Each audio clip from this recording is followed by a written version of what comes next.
Hey, it's Drybear. In my last video, we went over all of the materials and resource farming locations in Dune Awakening, and I talked about the tiers, moving through all of the tiers. And the next follow-up to that kind of concept is, where should you be making your base? Like, what are the best base building locations? So I went through and kind of made this this doc. This will be available down below in the comments and the description if you're looking for as well. And then let's dive into why I think these are the best bases to look at throughout the game. Now, there are not only many endgame optimizations that you can make with your base, and having your base in a very optimal location will benefit you greatly as you make trips to the deep desert or try to farm new things for your character or for your guild or whatever, especially if you're looking to add in a guild headquarters that you and your guild members will all kind of utilize as a major base. But there are things to know about where you can put your base that will save you in the long run. Now, I'll briefly reference the map that I put out the other day going over the tiers. So this is what you're going to be looking at for the tier structure of Dune Awakening in Hagga Basin. Is you'll start out at the very bottom right corner of the map for tier 1. This is the copper tier. Then you'll move into tier 2. Once you cross the Vermilius Gap, you'll enter into iron. And then just above iron, there's going to be tier 3 for steel. You'll need to cross this area,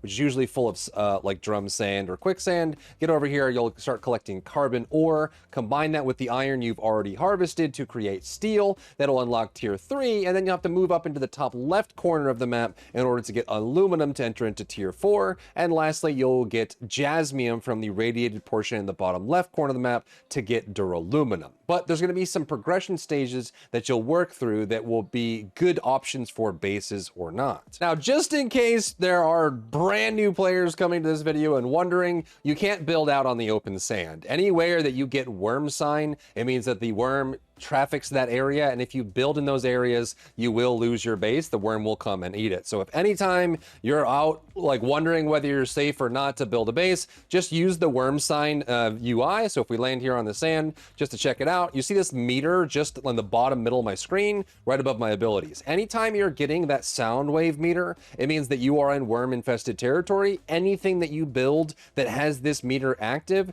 is and will be, or like is viable to and will be destroyed by the worm. And so your best bet is always to build near rock formations, or preferably on rock formations, so that when you actually are on here, you'll notice that when I land here and get off, it will actually, instead of having that worm sign on it, there's no worm sign, right? Anywhere this meter is gone, you can build. And some people will actually build out further into the sand, because right now you can see that it's not active. And if we run further into the sand and we're running and we're running and we're running, eventually we'll enter into that territory and see now we've crossed over. So obviously there is some area here that is, you know, still flagged as safe. It's not worm infested territory, so you can actually, you know, kind of just be near it if you'd want to, but you never want to actually build out into the open sand. You know, I think a lot of experienced players know that, but if you're brand new, don't do it. It's not designed to work that way, so just be careful about placing your base there. Now, when you first spawn, you will be down here in Hagga Basin South, which is the copper tier, or tier 1.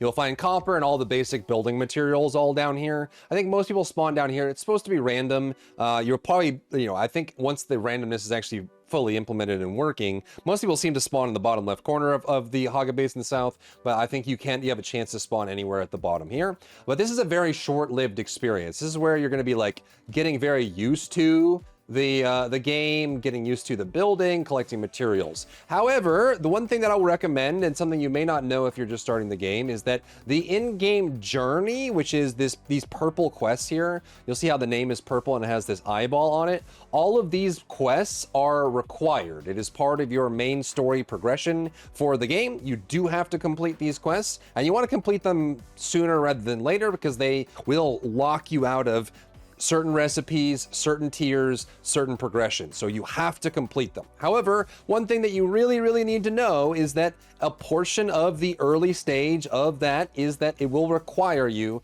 to abandon your base, which means that it will say, hey, go to the map and abandon your base and get rid of it. So what you want to do for this specifically is, I would recommend just making a cube, a very basic cube that you know you're going to be abandoning. So let me show you what I'm talking about here for a basic base. You're going to have to put down a sub-thief console. You'll have to like just put this down so that you can build. It will ask you to do that. However, once you do this, what I would do is I would just kind of build the most basic thing that you possibly can, which is going to be a 4x4, right? So you can do 1, 2, 3, 4.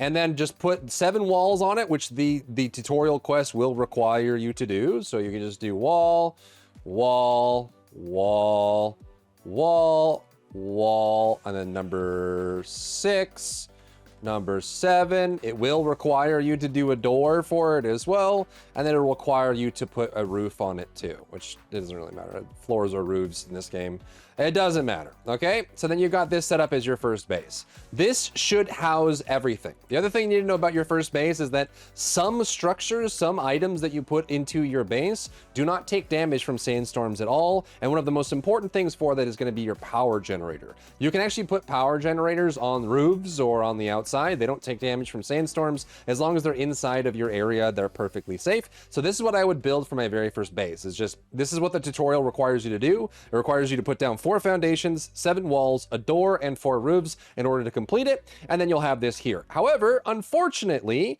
throughout the tutorial, it will ask you to abandon this base, and you have to do it to complete the progression of it. And so what some people make the mistake of doing is that their very first base, they'll start at the very bottom of the map down here, and they'll spend a ton of time customizing it and getting the aesthetics right and getting it all set up. I'm gonna recommend not doing that because, again, with the tutorial, it will ask you to abandon. So it'll say, go to the map, go to your base, and abandon it. We're gonna hold abandon. What this is going to do is it's actually just going to destroy the thief console, but the structure is still here. What you can do if you really want to is do that for the tutorial and then just put down a new console, which will reclaim everything. This is currently a structure that's unclaimed, which means another player could, if they wanted to, come put down a thief console to claim it, make this part of their land claim, which means anything in the chests, anything that's here, all of these structure pieces are going to become theirs. But I think it's perfectly fine. And then as you're moving along in the tutorial and doing all that stuff, you will want to do a fabricator. You'll want to do like the early blood purifier or like the early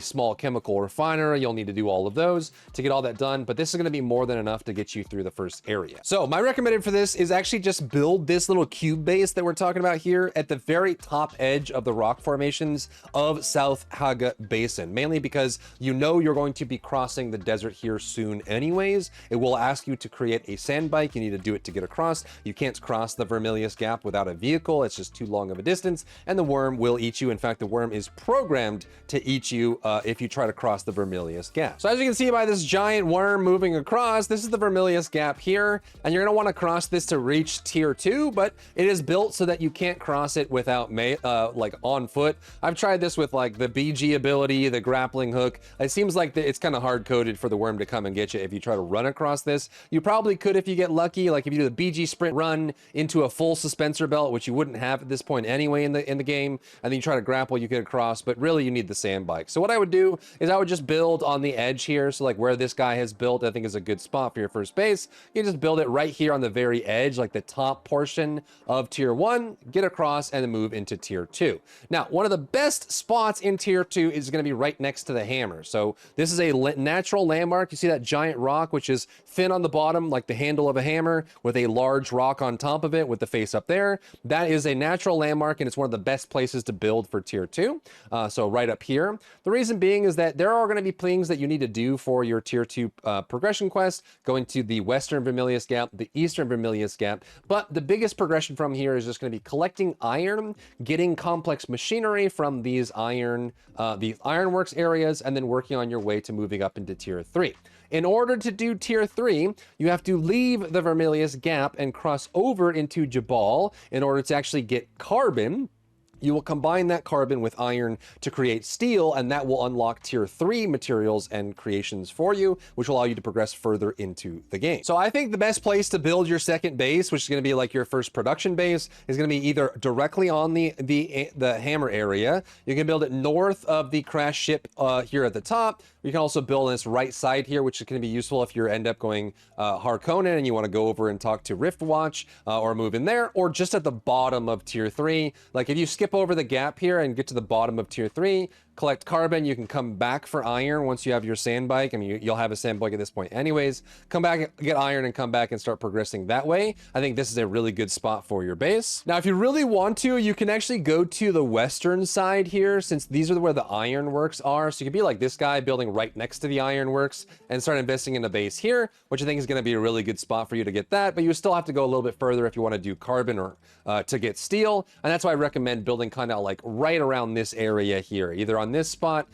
near Aki's Recess, this spot on the hammer, or this here near like the bulwark or Slaver's Regret, or right in front of the anvil, which is a trade post. And what's great about the trade posts is you can use these as a pilot option to travel to other regions or travel around the Hagga Basin if you have the extra solarity to do so. But I think this is going to be your first base. But again, with this one, I would strongly recommend not investing in the aesthetics of this base, because I think that this area is great for tier 2 and tier 3. It becomes quite cumbersome for doing anything tier 5 related, tier 4 related, or end game related, because you're just kind of far away from everything else that you need to do, and you will outgrow the need for iron and steel later on in the game, which means that this base will become obsolete in many ways once you're done with it. So build the tutorial base, abandon it, build a production base with no aesthetics here in this area here, and then move on to your final endgame base. Moving on to your endgame base, and this is what my recommendation would be for your endgame base location, based off several factors that I think that are a big part of your endgame experience. So anything in red here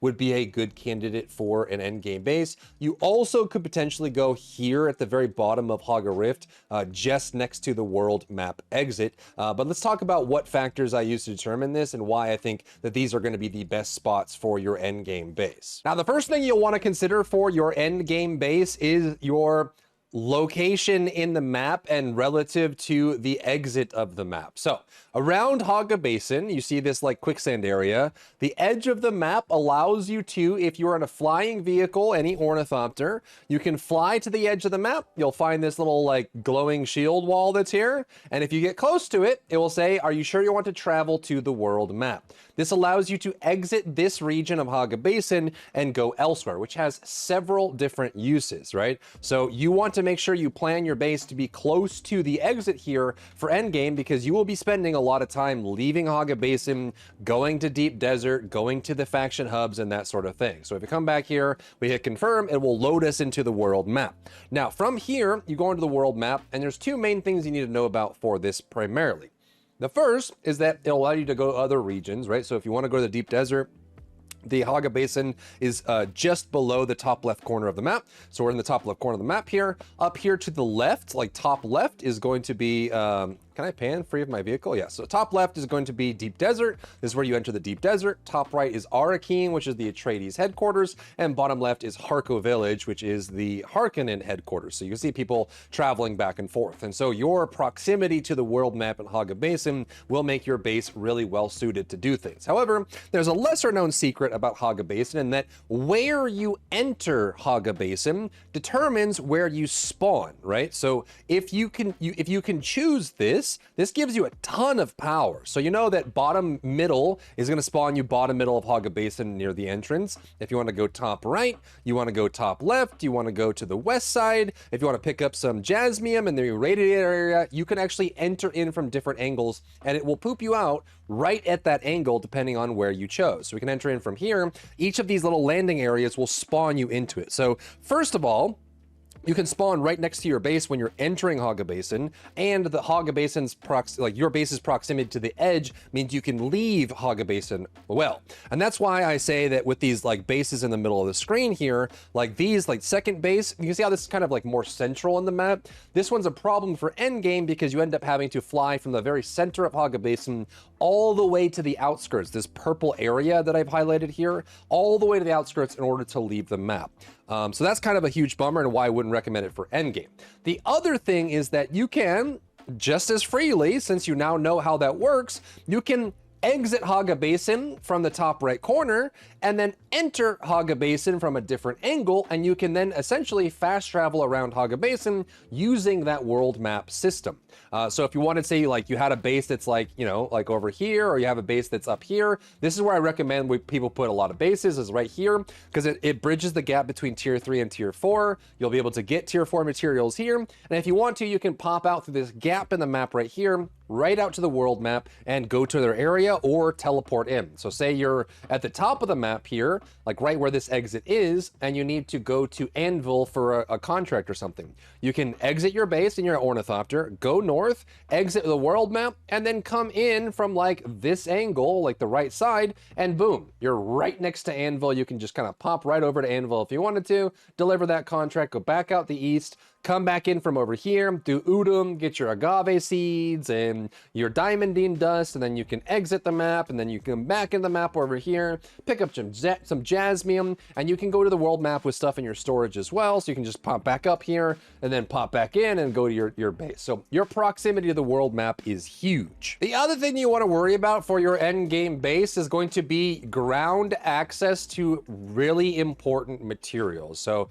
we landed my base here, let's go down. I'm gonna go down from the air hangar to the ground loading area, and we just pop in. Now, one of the biggest things about your farm is going to be buggy farming. So if you jump in your buggy and you go out, the buggy by far, without question, unequivocally is the best resource farming for any ore, mineral, that sort of thing. So once you have a buggy, the next thing you want to think about for placing your base is going to be its proximity to important materials. The best one that I recommend here is that the only place in the game right now, at least in Hagga Basin, to get aerithrite, other than like chests and stuff, is going to be here in the Hagga Rift, this Grand Canyon running through the top right corner of the map. So you can see I placed my base at the very entrance of the rift, which means I can drive out from my base and I can drive right into the rift, and I can farm aerithrite, make some cobalt paste, and drive right back into my base, and I'm good to go. You could do that from the other end as well, so like down here by Rift Watch if you wanted to. So you could put a base down here next to the exit for that and drive right in. You can also collect aerithrite with your ornithopter. You can fly your ornithopter into Hagga Base and collect it, or Hagga Rift, and then fly back to your base. But the reason I like this spot specifically is you can get aerithrite, or I can turn right for cobalt paste, or I can turn left for basalt and aluminum, right? So all the basalt and aluminum starts with the shield wall, but you can drive up here to the shield wall and get all this resources here.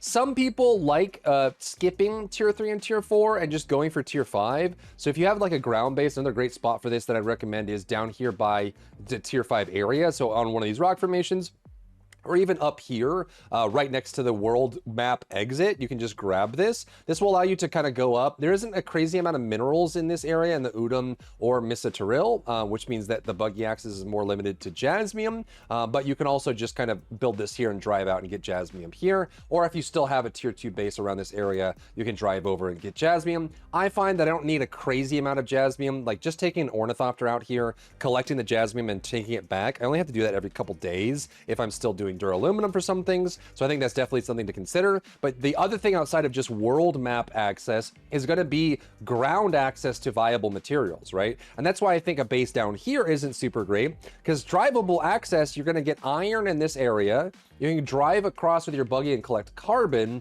but like you're gonna have to go a pretty significant distance if you want to collect aluminum with your buggy, or if you want to collect aerithrite with your buggy, or if you want to collect jasmium with your buggy. All of that is pretty far away. And again, I feel like the jasmium requirement gets solved by the world map skipping. So again, you can load your ornithopter up, and then you can, you can teleport here or here if your base is up in the corner, and then teleport down to the bottom corner, pick up the jasmium, teleport back out, and then teleport back to wherever your base is and drop the jasmium off. It's very easy, very quick. Obviously, you're not going to be as efficient using a handheld cut array getting things like jasmium as you would with the buggy, but getting ground access to the jasmium requires you to have a base that's nearby, unless you're in like a full guild and you farmed enough to get a carrier ornithopter that can pick up the buggy and drop it off places and then pick it up again, which is super endgame. So if you really wanted to, you could craft the heavy ornithopter series, the carrier, which is the only one that exists in that category, and then craft a buggy and then carry the buggy to the spots,